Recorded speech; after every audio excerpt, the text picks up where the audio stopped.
అవమానించిన జగదీశ్వర్ రెడ్డి కేటీఆర్ వాళ్లకు 10 ఏళ్ళు అధికారంలోని కూడా కనీసం ఏమీ జ్ఞానం లేని మాటలు మాట్లాడి నీదాలో బాధ్యతలు ఉంటే ఆయనే బాస్ అసెంబ్లీకి, కాబట్టి అది తెలుసుకొని మాట్లాడాలి.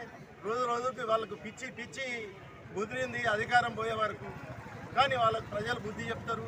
అట్లే మాట్లాడితే మా కార్యకర్తలను కూడా ఆయనకు బుద్ధి చెప్పి సరి అయిన పనిష్మెంట్ ఇస్తామని చెప్పి సభాముఖంగా మేము చెప్తున్నాం.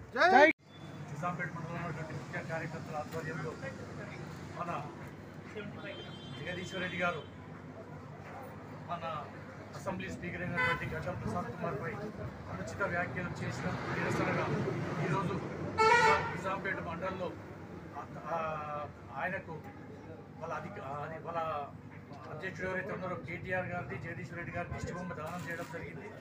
అనుచిత వ్యాఖ్యలు చేసినందుకు అతను బేషరతుగా గడ్డం ప్రసాద్ కుమార్ గారికి, స్పీకర్ గారికి బేషరతుగా క్షమాపణలు చెప్పాలి.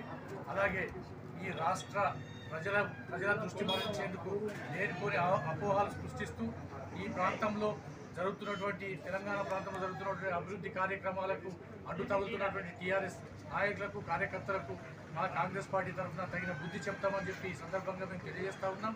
అలాగే ఏదైతే అనుచిత వ్యాఖ్యలు చేసినటువంటి జగదీశ్వర్ రెడ్డి గారిని టీఆర్ఎస్ పార్టీ నుండి సస్పెండ్ చేయాలని చెప్పి ఈ సందర్భంగా మేము డిమాండ్ చేస్తూ ఉన్నాం. అలాగే ఈ ప్రాంతంలో, ఈ తెలంగాణ ప్రాంతంలో జరుగుతున్న ఈ 28 రాష్ట్రాల్లో వాటికంటే అత్యధికంగా అభివృద్ధి జరుగుతుందని జీర్ణించుకోలేక గతంలో వాళ్ళు చేసిన తప్పులను కప్పిపుచ్చుకోవడం కొరకు ఈరోజు స్పీకర్ గడ్డం ప్రసాద్ కుమార్పై అనుచిత వ్యాఖ్యలు చేసినందుకు వాళ్ళకు క్షమాపణ చెప్పాలని చెప్పి ఈ సందర్భంగా మేము డిమాండ్ చేస్తూ ఉన్నాం.